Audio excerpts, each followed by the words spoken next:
आइए मित्रों, आप सभी का स्वागत है आपके अपने चैनल सनातन भूमि पर। मित्रों, आज मैं एक बहुत ही अनोखी और बहुत ही सुंदर शिव पुराण में से एक कथा सुनाने जा रहा हूँ, जो है नारद मुनि और नारायण और शिव गणों के बीच की कहानी। सूत जी कहते हैं, महर्षियों, जब नारद मुनि इच्छा अनुसार वहां से चले गए, तब भगवान शिव की इच्छा से माया विशारद श्री हरि ने तत्काल अपनी माया प्रकट की। उन्होंने मुनि के मार्ग में एक विशाल नगर की रचना की, जिसका विस्तार 100 योजन था। वह अद्भुत नगर बड़ा ही मनोहर था तथा भगवान ने उसे अपने वैकुंठ लोक से भी अधिक रमणीय बनाया था। नाना प्रकार की वस्तुएं उस नगर की शोभा बढ़ाती थी। वहां स्त्रियों और पुरुषों के लिए बहुत से विहार स्थल थे। वे श्रेष्ठ नगर चारों वर्णों के लोगों से भरा था।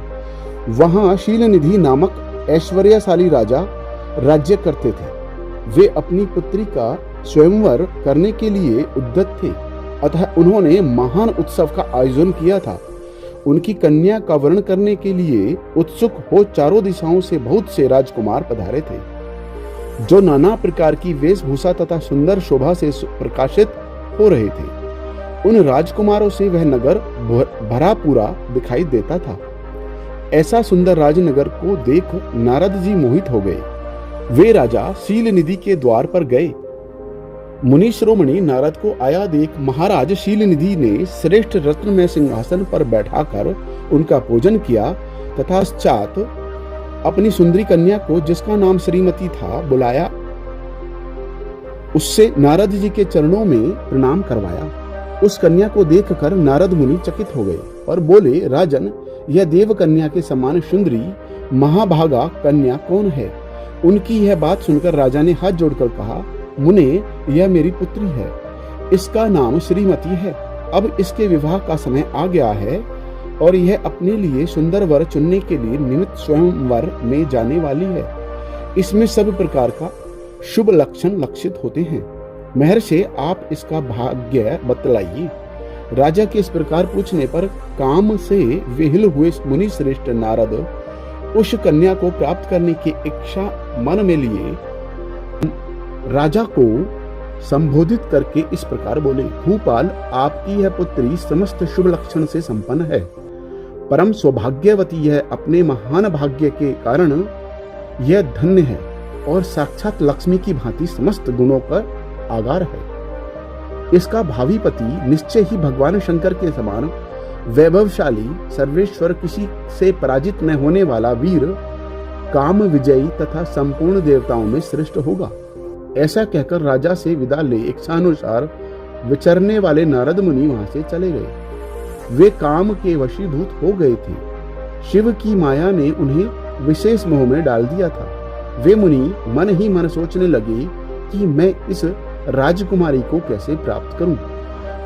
स्वयंवर में आए हुए नरेशों में से सबको छोड़कर यह एकमात्र मेरा ही वर्ण करे, यह कैसे संभव हो सकता है?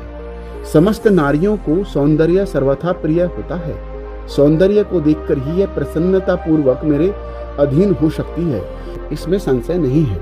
ऐसा विचार कर काम से विहिल हुए मुनिवर नारद भगवान विष्णु का रूप ग्रहण करने के लिए तत्काल उनके लोक में जा पहुंचे। वहां भगवान विष्णु को प्रणाम करके वे इस प्रकार बोले, भगवान, मैं एकांत में आपसे अपना सारा वृत्तांत कहूंगा। तब बहुत अच्छा कहकर लक्ष्मीपति श्री हरि नारद जी के साथ एकांत में जा बैठे और बोले, मुने, अब आप अपनी बात कहिए। तब नारद ने कहा, भगवान, आपके भक्त जो राजा शीलनिधि हैं, वे सदा धर्म पालन में तत्पर रहते हैं। उनकी एक विशाल लोचना कन्या है, जो बहुत ही सुंदरी है। उसका नाम श्रीमती है। वह विश्व मोहिनी के रूप में विख्यात है और तीनों लोकों में सबसे अधिक सुंदरी है। प्रभु, आज मैं शीघ्र ही उस कन्या से विवाह करना चाहता हूँ। राजा शीलनिधि ने अपनी पुत्री की इच्छा से स्वयंवर रचाया, इसलिए चारों दिशाओं में से वहां सहस्त्रों राजकुमार पधारे हैं। नाथ, मैं आपका प्रिय सेवक हूँ, अतः आप मुझे अपना स्वरूप दे दीजिए, जिससे राजकुमारी श्रीमती निश्चय ही मुझे वर ले। सूत जी कहते हैं, महर्षियों, नारद मुनि की ऐसी बात सुनकर भगवान मधुसूदन हंस पड़े और भगवान शंकर के प्रभाव का अनुभव करके उन दयालु प्रभु ने उन्हें इस प्रकार उत्तर दिया। भगवान विष्णु बोले, मुने तुम अपने अभिष्ट स्थान को जाओ, मैं उसी तरह तुम्हारा हित साधन करूंगा जैसे श्रेष्ठ वैद्य अत्यंत पीड़ित रोगी का करता है, क्योंकि तुम मुझे विशेष प्रिय हो। ऐसा कहकर भगवान विष्णु ने नारद मुनि को मुख तो वानर का दे दिया और शेष अंगों में अपने जैसा स्वरूप देकर वे वहां से अंतर्ध्यान हो गए। भगवान की पूर्वोक्त बात सुनकर और उनका मनोहर रूप प्राप्त हो गया समझकर नारद मुनि को बड़ा हर्ष हुआ। वे अपने को कृत्य मानने लगे। भगवान ने क्या प्रयत्न किया है इसको वे समझ न सके। तदंतर मुनि श्रेष्ठ नारद शीघ्र उस स्थान पर जा पहुंचे। राजपुत्रों से घिरी हुई वह दिव्य स्वयंवर सभा दूसरी इंद्र सभा के समान अत्यंत शोभा पा रही थी। नारद जी उस राजसभा में जा बैठे और वहां बैठकर प्रसन्न मन से बार बार यही सोचने लगे कि मैं भगवान विष्णु के समान रूप धारण किए हुए हूँ, अतः वह राजकुमारी अवश्य मेरा ही वर्ण करेगी, दूसरे का नहीं। मुनि श्रेष्ठ नारद को यह ज्ञात नहीं था कि मेरा मुंह कितना कुरूप है। उस सभा में बैठे हुए सब मुनियों ने मुनि को उनके पूर्व रूप में ही देखा। राजकुमार आदि कोई भी उनके रूप परिवर्तन के रहस्य को न जान सके। वहां नारद जी की रक्षा के लिए भगवान रुद्र के 2 पार्षद आए थे, जो ब्राह्मण का रूप धारण करके गूढ़ भाव से वहां बैठे थे। वे ही नारद जी के रूप परिवर्तन के उत्तम भेद को जानते थे। मुनि को कामवेश से मूढ़ हुआ जान वे दोनों पार्षद उनके निकट गए और आपस में बातचीत करते हुए उनकी हंसी उड़ाने लगे, परंतु मुनि को काम में विह्वल थे, अतः उन्होंने उनकी यथार्थ बात भी अनसुनी कर दी। वे मोहित हो श्रीमती को प्राप्त करने की इच्छा से उसके आगमन की प्रतीक्षा करने लगे। इसी बीच में वह सुंदरी राजकन्या स्त्री से घिरी हुई अंतपुर से वहां आई।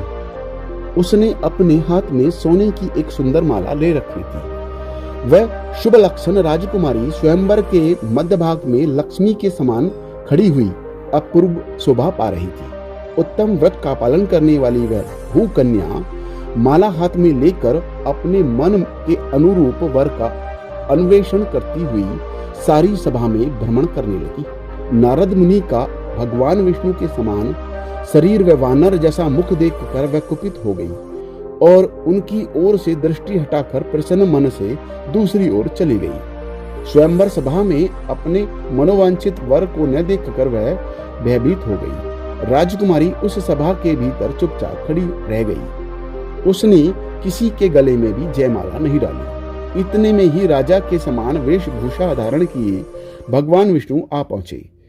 किन्हीं दूसरे लोगों ने उनको वहां नहीं देखा, केवल उस कन्या की ही दृष्टि उन पर पड़ी।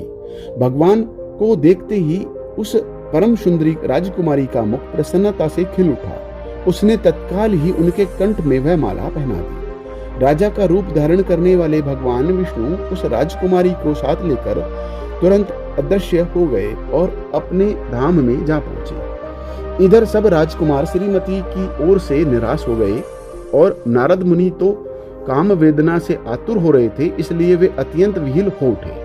तब वे दोनों विप्र रूपधारी ज्ञान विषाद रुद्रगण काम विह्वल नारद जी से उसी क्षण बोले। रुद्रगणों ने कहा, हे नारद, हे मुने, तुम व्यर्थ ही काम से मोहित हो रहे हो और सौंदर्य के बल से राजकुमारी को पाना चाहते हो। अपना वानर के समान घृणित मुंह तो देखो। सूत जी कहते हैं, महर्षियों, उन रुद्रगणों का यह वचन सुनकर नारद को बड़ा विस्मय हुआ। वे शिव की माया से मोहित थे। उन्होंने दर्पण में अपना मुंह देखा। वानर का समान अपना मुंह देख वे तुरंत ही क्रोध से जल उठे और माया से मोहित होने के कारण उन दोनों शिवगणों को वहां शाप देते हुए बोले, अरे तुम दोनों ने मुझ ब्राह्मण का उपवास किया है, अतः तुम ब्राह्मण के वीर्य से उत्पन्न राक्षस हो जाओ। ब्राह्मण की संतान होने पर भी तुम्हारे आकार राक्षस के समान ही होंगे। इस प्रकार अपने लिए शाप सुनकर वे दोनों ज्ञानी शिरोमणि शिवगण मुनि को मोहित जानकर कुछ नहीं बोले। ब्राह्मणों, वे सदा सब घटनाओं में भगवान शिव की इच्छा मानते थे, अतः उदासीन भाव से अपने स्थान को चले गए। और भगवान की स्तुति कर ले। बोलो शंकर भगवान की जय।